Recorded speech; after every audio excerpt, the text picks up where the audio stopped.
दिनांक 14 जुलै 2023, वेळ 2:34. ठिकाण प्राध्यापक सतीश धवन, स्पेस सेंटर, श्रीहरिकोटा. सर्व भारतीयांच्या नजरा लागलेल्या आपल्या चंद्रयान 3 कडे आणि 2:34 घड्याळाचा काटा 2:34 वरती आला आणि आपल्या चंद्रयान 3 नी यशस्वीरित्या प्रक्षेपण केलेलं आपल्याला बघायला मिळालं. आणि भारतीयांचा अभिमान, भारतीयांना ज्या गोष्टीवरती एक दृढ विश्वास होता तो पुन्हा एकदा इस्रोने सिद्ध केलेला आपल्याला बघायला मिळालं. तर विद्यार्थी मित्रांनो, चंद्रयान 3 याबद्दलचा संपूर्ण इतिहास, चंद्रयान आपण ज्या रॉकेटने चंद्रयानला लॉन्च केला आहे ते मार्क व्हेकल 3, त्यानंतरचा चंद्रयानचे जे काही आपले विविध टप्पे आहेत ते विविध टप्पे, त्यानंतर याचे उद्दिष्टे आणि मून इकॉनॉमी मध्ये भारताचा कसा दबदबा निर्माण होऊ शकतो, या सर्व गोष्टींचा सविस्तर आढावा घेऊया या व्हिडिओमधनं. नमस्कार, मी अमोल ताके तुमचं सर्वांचं एमपीएससी चॅलेंजर्स अकॅडमीच्या यूट्यूब चॅनलला हार्दिक स्वागत करतो. बघूया आपण चंद्रयानचा इतिहास. चंद्रयान सर्वात प्रथम आपण जर असं बघितलं की पाठीमागे जर आपण इतिहासामध्ये जर बघितलं तर चंद्रयान हे मोहिमेची सुरुवात कुठून झाली होती, तर 15 ऑगस्ट 2003 रोजी आपले आदरणीय पंतप्रधान त्यावेळेसचे अटल बिहारी वाजपेयी यांनी 15 ऑगस्ट 2003 ला चंद्रयान मोहिमेची घोषणा केलेली आपल्याला बघायला मिळते. पण ही मोहीम म्हणावी तेवढी सोपी नव्हती. त्यामुळं आपल्या इस्रो म्हणजे आपलं जे काही स्पेस सेंटर आहे किंवा इंडियन स्पेस रिसर्च ऑर्गनायझेशन जे आहे की जे आपल्या सॅटेलाइट बद्दलचं काम करतं, तर या इस्रो संस्थेने 2008 साली आपलं पहिलं चंद्रयान लॉन्च केलेलं आपल्याला बघायला मिळतं. 22 ऑक्टोबर 2008 ला आपण यशस्वीरित्या चंद्रयान 1 ही मोहीम आपण यशस्वीरित्या सक्सेसफुली आपण लॉन्च केली. त्यानंतर नोव्हेंबर मध्ये आपण व्यवस्थितरित्या लँडिंग पण आपण चंद्रावरती केलेलं बघायला मिळतं. आणि यानंतर भारत हा रशिया, अमेरिका आणि चीन नंतरचा चौथा देश ठरला की ज्याने चंद्रावरती यशस्वीरित्या लँडिंग केलेलं आपल्याला बघायला मिळालं. ते जे यान होतं ते जवळजवळ 1 वर्ष आपल्या संपर्कात होतं. 1 वर्षामध्ये त्याने भरपूर सारा त्या चंद्रावरची माहिती आपल्या इस्रोला दिली. परंतु 28 ऑगस्ट 2009 ला आपला त्या यानाशी संपर्क सुटला. परंतु त्या ठिकाणून आपल्याला चंद्रयान 1 मधनं काय मिळालं, तर चंद्रयान 1 मधनं आपल्याला चंद्रावरती पाण्याचं अस्तित्व आहे हे आपण सिद्ध करू शकलो आणि नुकताच त्याला नासाने पण दुजोरा दिलेला आपल्याला बघायला मिळतो. चला आता आपण बघूया, हा झाला चंद्रयानचा इतिहास. चंद्रयान 1 चा. चंद्रयान 2 आपण 22 जुलै 2019 ला आपण चंद्रयान 2 ची सुरुवात केली, बरोबर. 2 सप्टेंबरला ज्या वेळेस आपण चंद्रयान हे चंद्राच्या कक्षेत स्थापित केलं आणि 2 सप्टेंबरला ते व्यवस्थितरित्या लँडिंग करत असतानाच 100 किलोमीटरच्या अंतरावरती असताना, ज्या 100 किलोमीटर ही चंद्राची ध्रुवीय कक्षा आहे आणि या कक्षेत असतानाच बरोबर फक्त 2.1 किलोमीटर अंतर असताना आपला आणि त्या यानाचा संपर्क तुटला. तरी पण आता सुद्धा त्याचा जो ऑर्बिटर आहे तो यशस्वीरित्या चंद्राच्या जी 100 किलोमीटरची कक्षा आहे त्यामध्ये आपल्याला फिरत असताना बघायला मिळतो. आणि हे चंद्रयान 2 जे होतं त्यावेळेस आपले इस्रोचे अध्यक्ष होते K-Sivan. त्यावेळेस जे आपल्याला एक थोडंसं फेल्युअर आलं होतं, त्यावेळेस आपले आदरणीय पंतप्रधान यांनी आपल्या इस्रोच्या अध्यक्षांचं केलेलं सांत्वन, त्यांना दिलेलं इन्स्पिरेशन आपण सर्वांनीच बघितलं होतं. आणि त्याचंच फलित म्हणजे आता 14 जुलै 2023 ला आपण यशस्वीरित्या चंद्रयान 3 चं केलेलं प्रक्षेपण. हा झाला पूर्ण चंद्रयानचा इतिहास. आता आपण बघूया की हा जो आपला सॅटेलाइट आहे किंवा आपण जे काही आता चंद्रयान पाठवलं आहे हे पृथ्वीपासून आपण चंद्राच्या कक्षेमध्ये कशा प्रकारे स्थापित करतो. तर बघा की चंद्र आणि पृथ्वी यांच्यामध्ये जर आपण अंतर बघितलं तर ते आहे जवळजवळ 3,84,400 किलोमीटर. मग एवढ्या दूरचा प्रवास असतो तर चंद्रयान डायरेक्टली आपण जे यान सोडतो ते डायरेक्टली चंद्रावरती जात नाही. त्याच्या मागे थोडंसं फिजिक्स आहे. तर चंद्र आपल्या पृथ्वीवरून ज्यावेळेस आपण ते यान सोडलं, म्हणजे प्राध्यापक सतीश धवन स्पेस सेंटरवरनं ज्यावेळेस ते आपण यान सोडलं तर ते यान पृथ्वीभोवती जवळजवळ 5 प्रदक्षिणा घालणार आहे. म्हणजेच ते पृथ्वीभोवती it will rotate around the earth, म्हणजे 5 ते पृथ्वीभोवती प्रदक्षिणा घालेल. आणि प्रदक्षिणा घालत असताना ते त्याचं जे अंतर आहे ते पृथ्वीपासून हळूहळू वाढवत जाईल.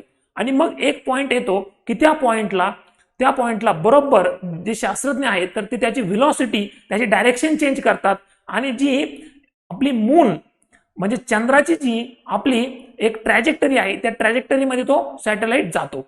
मग ज्यावेळेस तो सॅटेलाइट ट्रॅजेक्टरीमध्ये जातो मग हळूहळू जाऊन तो पुन्हा चंद्राची जी कक्षा आहे त्या कक्षेमध्ये आपण स्थापित करतो. म्हणजे या ठिकाणी बघा जसं तो पृथ्वीभोवती फिरत असताना त्याचा अंतर पृथ्वीपासून हळूहळू वाढवत जातो त्याच प्रकारे तो चंद्राच्या कक्षेत स्थापित झाल्यानंतर तो चंद्राच्या कक्षेत फिरत असताना हळूहळू त्याचा अंतर कमी कमी करत जातो आणि चंद्राची जी सर्वात जवळची ध्रुवीय कक्षा आहे 100 किलोमीटर अंतरावरती असलेली त्या कक्षेत जाऊन मग तो त्या ठिकाणी प्रदक्षिणा घालतो असतो चंद्राला आणि तिथून पुढे मग आपण आपला जो लँडर आहे विक्रम आणि रोवर आहे प्रज्ञान तर तो आपण त्या ठिकाणी चंद्रावरती स्थापित करणार आहोत.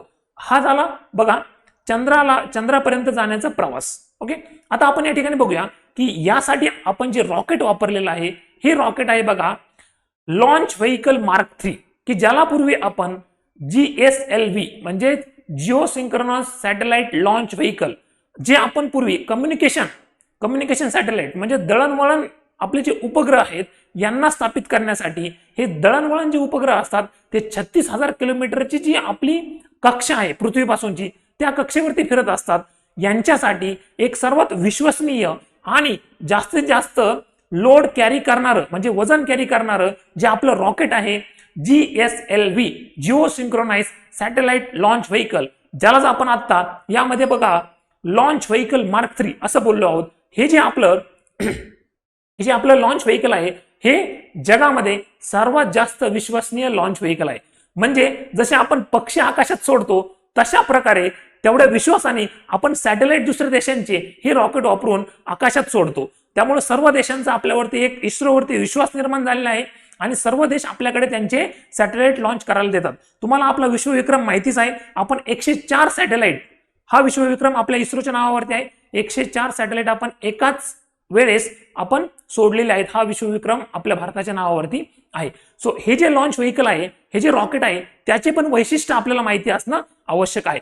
सो याचे जर वैशिष्ट्य आपण बघितले तर हा 4000 किलोग्रॅम म्हणजे 4 टनापर्यंतचे सॅटेलाइट हा आपल्या जे आपली जिओ सिंक्रोनस ऑर्बिट आहे किंवा जी कक्षा आहे त्यामध्ये आपण हा प्रस्थापित करू शकतो. त्यानंतर याची जर आपण उंची बघितली तर 43.43 मीटरची उंची आपल्याला या लॉन्च व्हेइकल मार्क 3 ची बघायला मिळते आणि त्याचा जर आपण व्यास बघितला किंवा डायमीटर जर बघितला तर 4 मीटरचा आपल्याला त्याचा डायमीटर बघायला मिळतो.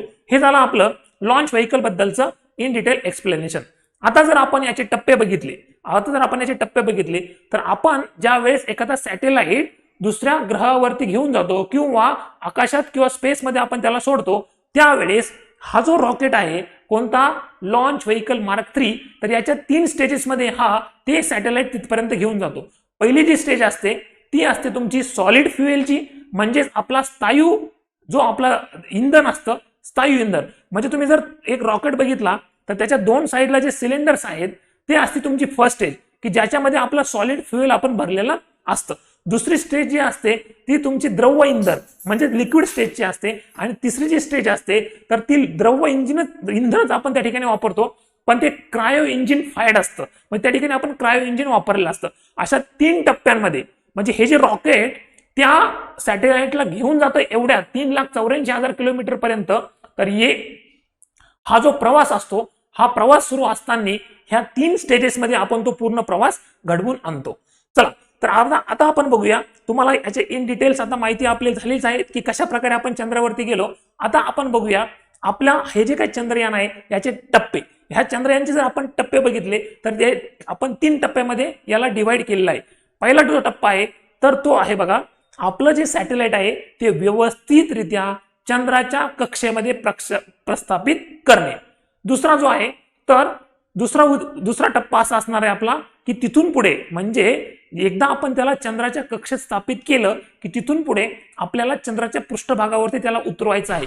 त्याला आपण सॉफ्ट लँडिंग म्हणतो आणि दक्षिण ध्रुवावरती सॉफ्ट लँडिंग करणारा भारत हा पहिला देश ठरणार आहे. आतापर्यंत चीन असेल, रशिया असेल, अमेरिका असेल यांनी जे काही त्यांचे चंद्रयान मोहिमा राबवल्या होत्या तर ह्या ज्या मोहिमा राबवल्या तर त्यांनी त्यांच्या ध्रुवीय म्हणजे विषुववृत्तीय प्रदेशात, म्हणजे चंद्राचा जो विषुववृत्तीय प्रदेश आहे त्यामध्ये त्यांनी त्यांचे यान उतरवलेले आपल्याला बघायला मिळतात. पण दक्षिण ध्रुवावरती, की जो ध्रुव आजपर्यंत त्या ठिकाणी सनलाईट जाऊ शकलेले नाहीत आणि संशोधनासाठी सर्वात महत्वाचा टप्पा ठरणारा दक्षिण ध्रुवावरती यान पाठवणारा भारत हा पहिला देश त्या ठिकाणी ठरणार आहे.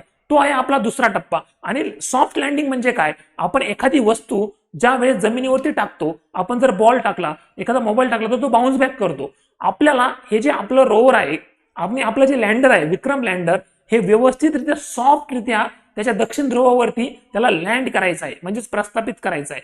जर ते सॉफ्टरित्या झालं नाही, म्हणजे चंद्रयान 2 मध्ये आपला जो प्रॉब्लेम झाला होता तो प्रॉब्लेम या ठिकाणी होऊ नये म्हणून विशेष काळजी घेतलेली आहे. सॉफ्ट लँडिंग म्हणजे व्यवस्थितरित्या तो हळूवार त्या ठिकाणी उतरवला पाहिजे, कारण त्याची व्हेलॉसिटी जी आहे, त्याची जो स्पीड आहे ती जर व्यवस्थितरित्या राहिली नाही तर तो त्या ठिकाणी आपण त्याचं जे फंक्शन आहे, त्याचं जे कार्य आहे ते योग्यरित्या करू शकणार नाही. आणि तिसरा टप्पा आहे बघा, की जो आपला प्रज्ञान रोवर आहे, म्हणजे लँडर आहे आपला, की जो लँडर त्या रोवरला घेऊन जाणार आणि त्या ठिकाणी गेल्यानंतर जी एक व्हेकल बाहेर पडते ती असते आपली रोवर. ती जी रोवर आहे त्याला आपण प्रज्ञान नाव दिलेलं आहे. आणि जो लँडर आहे तो आहे आपला विक्रम लँडर. तो प्रज्ञान रोवर व्यवस्थितरित्या विक्रम लँडर पासून त्याला आपल्याला अलगदपणे व्यवस्थितरित्या तिथनं बाहेर काढायचं आहे. या 3 टप्प्यामध्ये आपण पूर्ण चंद्रयान मोहीम आपली डिवाइड केलेली आहे. आता ह्या चंद्रयान मोहिमेचे आपले उद्दिष्ट काय? या चंद्रयान मोहिमेचे जर आपण उद्दिष्ट बघितले तर चंद्राचा जो पृष्ठभाग आहे त्याचा व्यवस्थितरित्या अभ्यास करणे, त्या ठिकाणी असणारे खनिजे यांचा शोध घेणे, त्यानंतर तेथील असलेली आपलं स्पेस सेंटर उभारणे, त्यानंतर तेथील असलेली मूलद्रव्ये प्लाझ्मा यांचा अभ्यास करणे, हे झाले आपले चंद्रयान मोहिमेचे उद्दिष्टे. त्यानंतर आपण जर बघितलं तर यातनं आपल्याला भारताला काय मिळणार, तर या ठिकाणी जर आपण बघितलं तर स्पेस सेक्टरमध्ये म्हणजे अंतराळ क्षेत्रामध्ये भारताचा पुन्हा एकदा डंका वाजणार आहे. कारण आतापर्यंत फक्त अमेरिका, रशिया, चायना या देशांनीच फक्त त्यांच्या चंद्रयान मोहिमा यशस्वीरित्या राबवल्या आहेत. आणि भारताने जर ही यशस्वीरित्या आपण जर ही सॉफ्ट लँडिंग केली तर भारत हा त्या ठिकाणी 4था देश ठरणार आहे. आणि त्यामुळं स्पेस सेक्टर मधला म्हणजेच अंतराळ क्षेत्रामधला आपला डॉमिनन्स पुन्हा एकदा सिद्ध होणार आहे. आणि यामध्ये बघा 4था मुद्दा की जो सर्वात महत्वाचा आहे, मून इकॉनॉमी. मून इकॉनॉमी म्हणजे काय, की आज जर तुम्ही बघितलं रशिया असेल, अमेरिका असेल, चीन असेल, जपान असेल, इंग्लंड असेल, इटली असेल, फ्रान्स असेल, भारत असेल, हे सगळे देश चंद्रयान मोहीम किंवा विविध उपग्रहातल्या मोहीम का बरं राबवतात. आता यावरती टीका पण केली जाते की भारतामध्ये सध्या समस्या असताना किंवा आपल्याकडे एवढी सारी गरिबी असताना आपण एवढ्या मोहिमांवरती एवढा खर्च का करावा.